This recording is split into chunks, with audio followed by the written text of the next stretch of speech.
Technology અને જનભાગીદારીના સમન્વયથી ગુજરાતના સુરક્ષા માળખાને વધુ મજબૂત કરવાના એક મોટા પ્રયાસ રૂપે રાજ્યના પોલીસ વડા જીએસ મલિકના અધ્યક્ષસ્થાને પોલીસ ભવન ગાંધીનગર ખાતેથી એક ઉચ્ચ સ્તરીય વિડીયો કોન્ફરન્સ યોજવામાં આવી હતી, જેમાં તેમણે રાજ્યભરના પોલીસ અધિકારીઓને ખાનગી સીસીટીવી કેમેરાને પોલીસ સર્વેલન્સ નેટવર્ક સાથે સાંકળવાની કામગીરી ગતિશીલ બનાવવા આદેશ પણ આપ્યા હતા।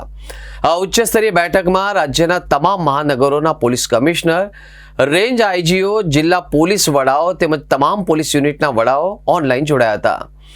બેઠકમાં કાયદો વ્યવસ્થા, ગુના નિયંત્રણ, નાગરિકોની ફરિયાદોનું નિવારણ, પોલીસ ફોર્સની ફિટનેસ અને મિશન બેટર પોલીસિંગ જેવા મહત્વના મુદ્દાઓ પર વિસ્તૃત ચર્ચા કરવામાં આવી હતી।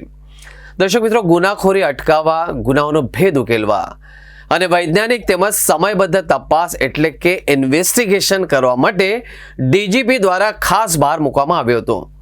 આ સાથે જ પોલીસ દળ શારીરિક અને માનસિક રીતે સક્ષમ રહે એ માટે કર્મચારીઓના હેલ્થ અને ફિટનેસ પર વિશેષ ધ્યાન આપવા એકમોને વડાઓને જણાવ્યું હતું।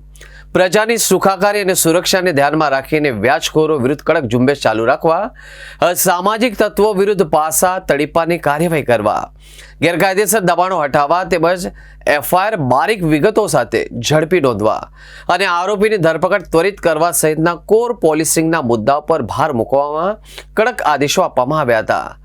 વધુમાં પોલીસ કર્મચારીઓના કલ્યાણ અર્થે રહેણાંક પોલીસ ક્વાર્ટર્સ મંજૂર કરવાની પ્રક્રિયાને પણ વેગ આપવા બેઠકમાં ચર્ચા વિચારણા કરવામાં આવી હતી।